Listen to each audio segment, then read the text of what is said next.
Hey everyone, welcome back to the channel. If your check engine light is on and you've pulled the P0113 code, you've come to the right place. Today, we're diving deep into what this code means, what problems it can cause, and most importantly, how to fix it without breaking the bank. So, grab your tools and let's get started.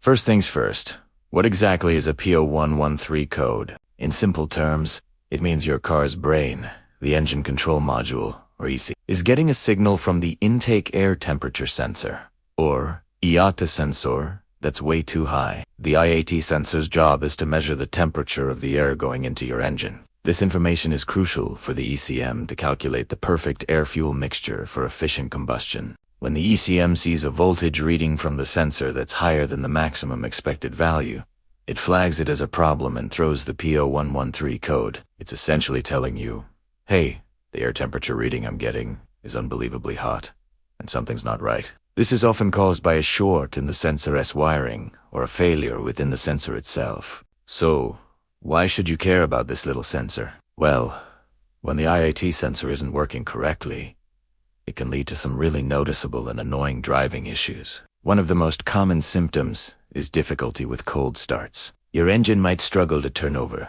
crank for a long time, or run really rough for the first few minutes, especially on a cold morning. This happens because the ECM, thinking the air is extremely hot, provides a leaner fuel mixture, less fuel, more air, which is the opposite of what a cold engine needs to start smoothly. Another major effect is a poor fuel mixture in general. This can cause a whole host of problems. You might experience engine hesitation or stumbling during acceleration. It might feel like your car is about to stall when you press the gas pedal. Your fuel economy will likely take a nosedive because the engine isn't running efficiently. In some cases, you might even notice a rough idle or poor overall engine performance. Your car just won't feel as responsive or smooth as it should. If you ignore this long enough, it can even lead to more serious issues like damage to your catalytic converter, which is a very expensive repair. Alright, now for the million-dollar question.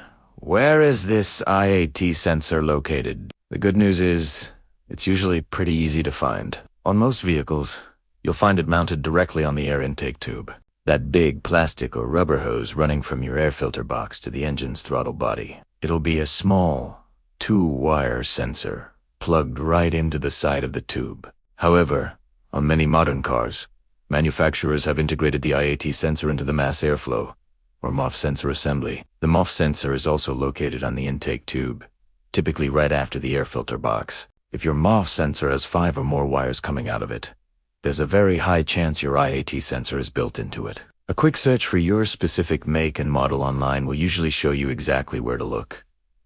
Now, let's talk about the fix. Don't worry, this is usually a straightforward and budget-friendly DIY job. The first and simplest thing to check is the electrical connector. Unplug it from the sensor and inspect it for any signs of corrosion, dirt, or loose pins. Sometimes, a bad connection is all it takes to trigger this code. Use some electrical contact cleaner to spray both the sensor pins and the inside of the connector. Make sure it's fully dry. Plug it back in securely until you hear it click. Clear the codes with your scanner and see if the light comes back on. While you're there, carefully inspect the wiring leading to the sensor.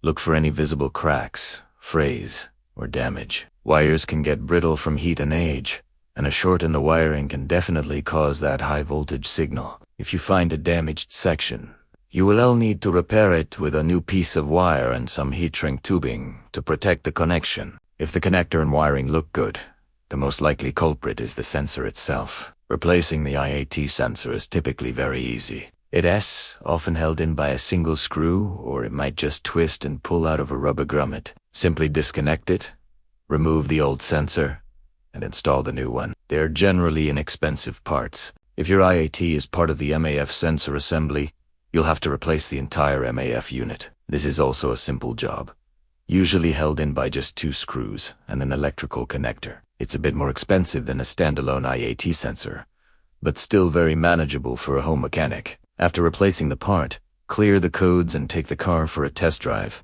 And that's pretty much everything you need to know to diagnose and fix a P0113 code. It might seem intimidating when that check engine light pops on, but with a little bit of knowledge, this is one you can definitely tackle yourself. I hope this video was helpful. If it was, please give it a thumbs up and consider subscribing for more DIY auto repair guides. If you have any questions, drop them in the comments below. Thanks for watching, and I'll see you in the next one.